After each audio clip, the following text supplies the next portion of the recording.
welcome to PCB Chat, where we talk with experts across the printed circuit design, manufacturing, and electronic supply chain fields. I'm Mike Buteau, the president of the PCEA. Jim Rathburn may not be a household name in the printed circuit industry, but maybe he should be. A self-styled serial technologist and innovator, Jim holds more than 80 patents covering the gamut of high-density printed circuits, materials, and semiconductors. As founder and president of Precision Circuit Technologies, Jim helps to commercialize the Minneapolis area company's high-performance, high-density printed circuits, electrical interconnects, and advanced materials for the next generation of semiconductors, electronics, and systems. Jim, welcome to PCB Chat. Thank you, Mike. PCT has some very interesting technologies, in particular with liquid crystal polymer. Your company slogan is "Every micron matters," and based on our offline conversations, you really walk the talk. When it comes to Ultra HDI, you are shoulder deep, or maybe that's not the right metaphor, right? Maybe it should be fingernail deep, because we're talking about lines and spaces down to 6 microns, which is about the length of a bacterium. I think it's smaller. It's smaller than a ply of like a saran wrap. Let's hear a bit about your capabilities, and then we'll talk a bit about how you do it. Okay. So we're launching a new advanced technology development center in the Brooklyn Park, Minnesota, which is just north of Minneapolis. And as you mentioned, we're focused great deal on liquid crystal polymer. It's a great material from an electrical standpoint, as well as a biometric and mechanical standpoint. And we've really perfected some methodology and design capabilities to take advantage of the benefits of the material, not only to get a significant circuit size shrink, but have a dramatic improvement in functional density and overall performance. So this facility is launching with 6 micron, 12 micron, and 25 micron plus generations, and that's primarily driven by liquid crystal polymer. We also have capabilities with more conventional materials, as well as we have some very advanced dielectrics that are extremely low loss that put us in a great position for multiple generations of capability. So you're talking about lines and spaces of 25 microns down to 6. Does that involve different fabrication lines, or is that all done on the same line? It's all done on the same line. There's different parameters. The smaller lines and spaces require different types of processing. So, for example, we use a vertical wet processing technology where we actually treat the panel as a semiconductor wafer, and that provides consistent, uniform chemistry and wet processing on each side of the panel, versus the traditional method is a conveyorized system where you have different fluid dynamics from the top side to the bottom side of a dielectric material that you're trying to process. And below 25 microns, it makes a big difference. So we use a common process across all those different geometries, and it's just a matter of what's the density achievement at the end.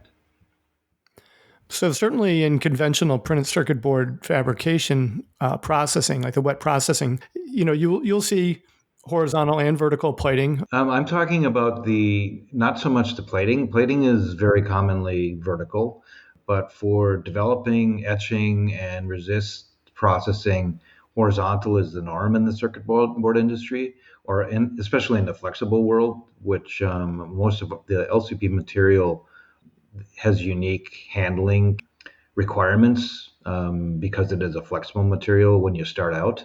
It might end up rigid after it's laminated multiple times, but the wet chemistry that we process vertically is primarily focused on etching, and that's where the vertical aspect has a big advantage. Got it. So then why LCP? What attracted you to that particular material? Primarily, we're really focused on very high performance, and my background in the connector world, we used to injection mold connector housings with LCP by the train card load. And it has been used in the printed circuit world as an alternative to polyimide and other materials, but it really has suffered historically from some technical challenges where the LCP was laminated to itself. As a thermoplastic, it can be laminated without a bond layer, so to speak, and that caused a lot of challenges. Where if the process wasn't pristine, either the final lamination would delaminate in the field, or you would get a lot of material movement. So we really focused on the LCP from a performance standpoint. It has got a great CTE match to copper. It's impervious to moisture, so you don't have to worry about moisture-related issues. And we developed a process to get very reliable high layer count laminations with sequential laminations, which was very difficult with the previous methodologies. And we actually get better bond strength through multiple laminations. So the quality of the electrical performance was the main driver. And through our processing and design capabilities, we determined, you mentioned the every micron matters. With our LCP design rules, 1 micron difference in the circuit size or the dielectric separation is roughly equivalent to 1 ohm of impedance. So we're able to get extremely tight impedance control and still do very fine lines and spaces in multiple layer stacks. So, that ripple effect on the impedance is impressive. Let me go back to something you just said, though, with regard to the moisture absorption. So if I heard you right, it would suggest that the boards wouldn't have to be baked out prior to assembly. I wouldn't go as far as to say as they don't need to be baked out, because that's the assembler's process qualification requirements. I will say that the need for removing moisture is much reduced. Got it. And then when we're talking about the number of layers you can do, you mentioned that you can go pretty high. So what numbers are we talking about? So far, the most has been up to 30 layers of LCP. 30 layers. Okay. And can you discuss what sort of applications boards like that would go into? It crosses the gamut across all marketplaces. Rigid flex, high-speed flex. We're really focused on substrate type capabilities. Large format boards are probably the area that is the least focused. We try to focus on taking a board that might be 6 inches by 8 inches and shrinking it down to 4 inches, and using the capabilities of the LCP combined with our manufacturing capabilities, and taking a conventional SMTA assembly that has a mixture of assembled components, and we can shrink that board down small enough to do direct die attach in a hybrid assembly capability. So it really, the overall capabilities provides a really unique approach to the next generation of a current technology. And now we'll get a brief word from our sponsor. Join the printed circuit board design industry's first meetup on October 9th at the PCB West Trade Show. Sponsored by the Printed Circuit Engineering Association and JITX, the event will feature networking and a special panel on generative AI. The meetup takes place at the Santa Clara, California Convention Center from 6 to 7:30 p.m. Discuss the latest trends, best practices, and solutions for using generative AI in hardware design with like-minded professionals in a relaxed and informal setting. Attendance is free. Visit PCBWest.com for details. Jim, what you're doing at PCT involves additive fabrication, and along the way, you've mastered some interesting processes, such as embedding die and even coax and twin-ax cables. Can you tell us more about that? Yeah, so the nature of the additive process, it is a combination of additive and sometimes subtractive technology, depending on what the overall customer's desire is. But say we have a 10-layer substrate, and typically there would be components or die mounted to the top surface of that substrate. We can stop at layer 6 and put components that were typically on the surface mount. We can embed those devices, and we have some unique technology to enable to embed components and then continue the stack without subjecting those devices to electroplating current.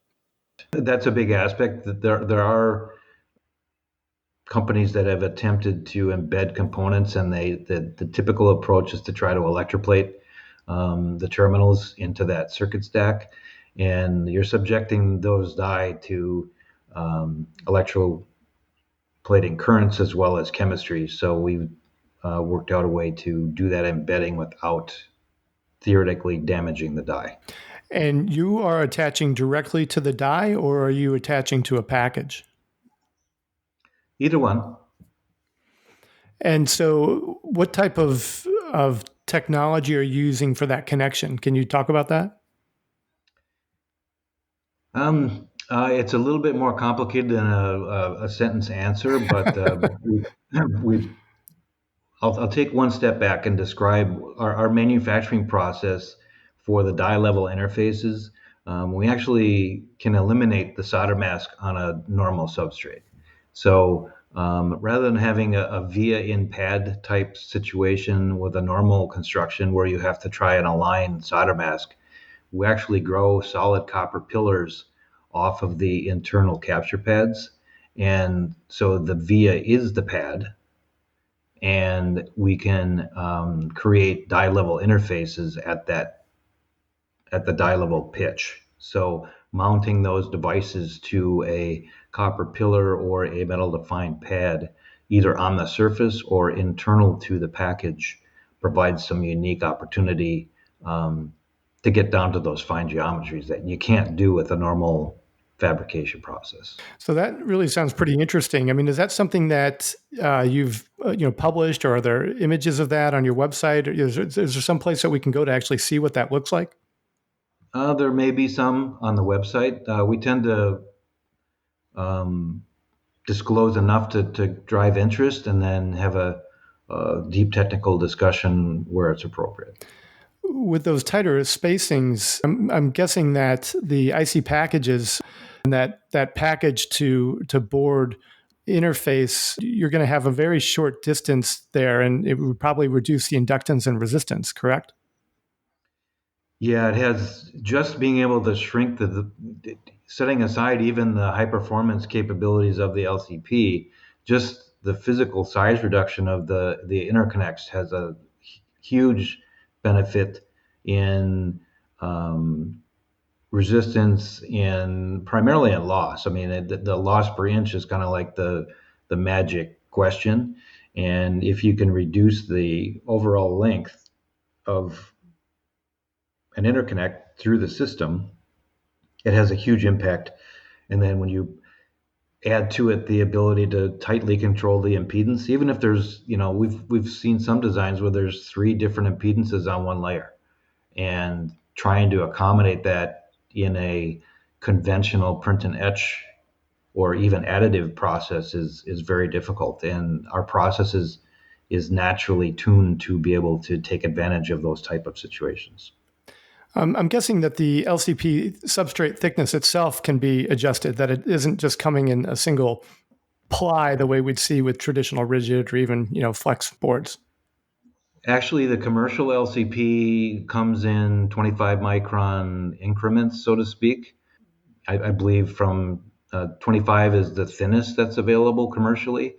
We primarily use 25 and 50 micron for most applications. There are some where having a thicker stack, for an antenna application, or if you're embedding a component that has a physical height you have to accommodate, the LCP has been available in 4, 5, and 6 mil thicknesses, but we utilize the commercial material and take advantage of the material itself as part of the dielectric spacing. So an integral part of our process is we do not flow the LCP during the lamination. So we have several bonding layers that we utilize that have a thermoset temperature well below the melt temperature of the LCP. So we can create the circuit stack with a low pressure environment that accommodates the impedance matching very, very well. We can control not only the circuit dimensions themselves, but we can control the dielectric separation very closely. And how big is your team there outside of Minneapolis? I mean, how many engineers do you have working with you? Today, we're just launching our capability. We have a strong group of interested parties around the country that are starting to become involved in the company. And as we ramp our internal capabilities, we've established some manufacturing relationships with existing circuit suppliers. And American Standard Circuits in Chicago is our first licensee, and they're ramping up capabilities today. We will be probably in the 20 to 30 employee range within 6 to 9 months. And I do want to talk a bit more about the license and the business strategy in a moment, but I want to touch on something else first. You're not just working on process development. You've also invented certain materials for those processes, specifically inks, and those inks can be deposited or printed in a variety of ways. Yeah, so as we deploy a new facility, one of the major process capabilities that is used widely in the industry is electroless copper plating, and that's used to initiate the additive and semi-additive type processing. Electroless copper is pretty nasty from an environmental standpoint, so we looked at the printed electronics world where they were using conductive inks to print conductive layers, and the thought was, is there a way we can come up with an ink and a method to replace electroless copper, so we could directly print that metallization and then initiate electrolytic plating from there. So we worked with a number of vendors in the printing industry, both from an equipment set and a material set standpoint, and we've been able to come up with some particle-free copper and palladium-based inks that will serve well to initiate electrolytic plating as the first step. And then the ultimate goal is to be able to use those conductors as the actual circuit traces themselves, so print direct. In combination to that, most of the dielectric materials that were available for printing, they're UV cured, and the chemistry that makes the inks UV curable also makes them fairly lossy. So again, we're focused on very high performance. So we went off to create a very low loss dielectric material that can be inkjet printed, it can be screen printed, it can be used in a lamination, and it also can be photo imaged. So the goal is to create a PCB fab on a desk, so to speak, and this printing capability is rather unique, that in combination with the conventional fabrication using the LCP materials, we really have a really strong toolbox to accommodate this, particularly the design engineer, where to get a normal prototype ordered from a vendor and do your validations and do the next spin and do adjustments to the design. Here you can create the design and do the spin in the morning and then create the next spin in the afternoon. So it provides not only internal capabilities that benefit environmentally and process efficiency, but it also provides the end customer some options to create their own products internally. Now, PCT has already received more than 35 patents. Is the aim to develop a process and then license it, or will you actually do some of your own manufacturing to scale? We do our own manufacturing to demonstrate the technology, and we work with the customer to um, open up their design freedom, so to speak. Here are the new ways you can design things to take advantage of our technology, and then we'll build the first 10 pieces. We might build the next 100 or 1,000 pieces, and then we work with the licensed manufacturing companies to take it off into production. So depending on the marketplace, if it's military, aerospace, defense, automotive, semiconductor, we don't intend to be the full scale qualified production supplier. There's a lot of that infrastructure already available, with a lot of really talented companies that are already on the supplier list. So we intend to be the technology source. We will work with the customer and with the vendor to create the designs to take best advantage. And then when that goes off into production, we work with the customer to do the next product. And you mentioned American Standard Circuits as one of your licensees. Are they building betas right now, or are they actually in production?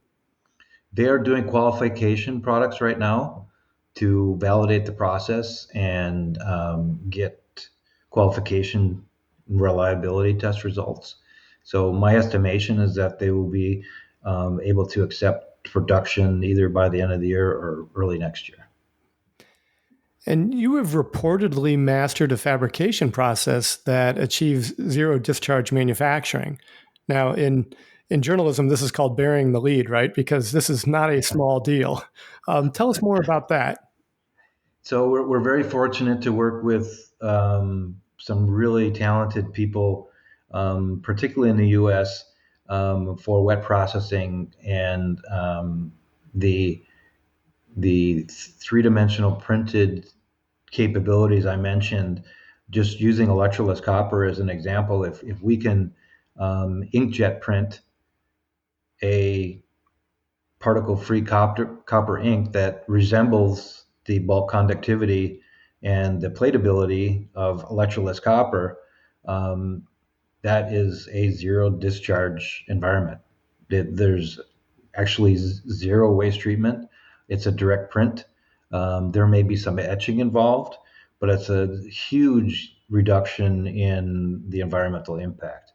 There are also are we're located in the Minneapolis area, which is very environmentally conscious, and we have some pretty strict environmental regulations to comply with locally and at the county level.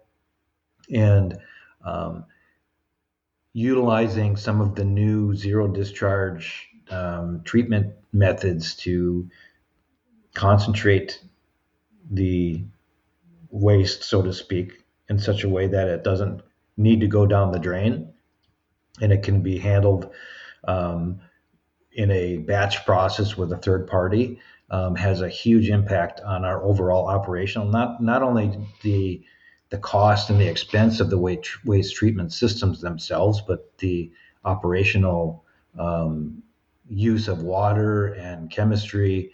It really has a significant benefit, and a lot of these advances have come in the last couple of years, where there's been a real focus on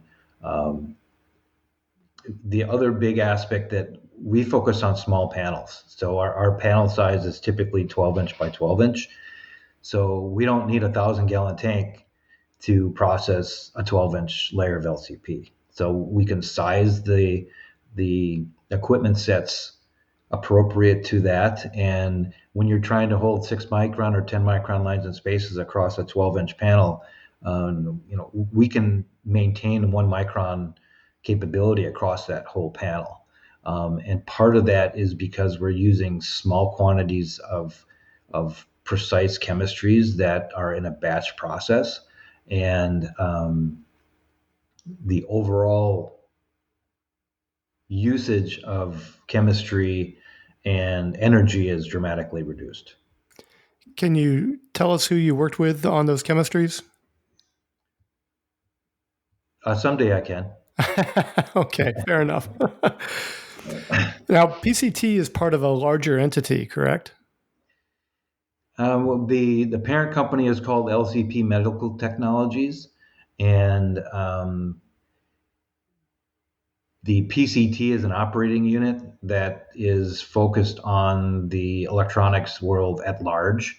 For example, a customer that's in the aerospace industry, they see the name LCP Medical and they say, well, we don't make medical devices. So the technology supports multiple different market segments. And the original foundation of LCP Medical was to take advantage not only of the functional density capabilities that the LCP circuits could provide, but LCP is the only thermoplastic that's biocompatible and won't be rejected by the body, and it's also hermetic.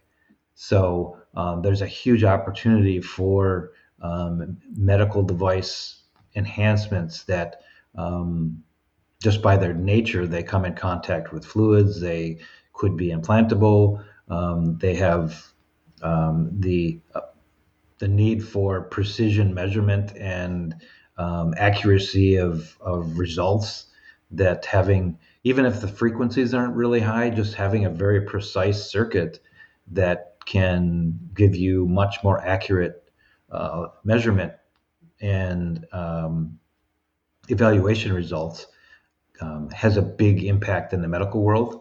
And in fact, we will be at the MD&M show in Minneapolis, showcasing some of these capabilities in the medical world. And the good thing is LCP can apply across all of those different market segments. Well, I've been fascinated with some of the technologies that you've described, Jim, and I want to make sure that folks know that PCT's website is precision-circuit.com. Correct. Anything else that you want to share before we wrap up? No, I thank you for the opportunity, and we're certainly interested in expanding awareness with customers. We do have a strong customer base of this is a new company, but this technology was developed over many years under previous enterprises. And LCP Medical and PCT, we were able to acquire a previously validated and patented technology. And we're ready to launch this to the electronics world, and we're welcome any interest from customers as well as manufacturing partners that would like to be part of the race to the next version of what circuits like in the US versus implementing a substrate capability that was developed in Asia. That this is something that could really benefit the US directly as well as globally.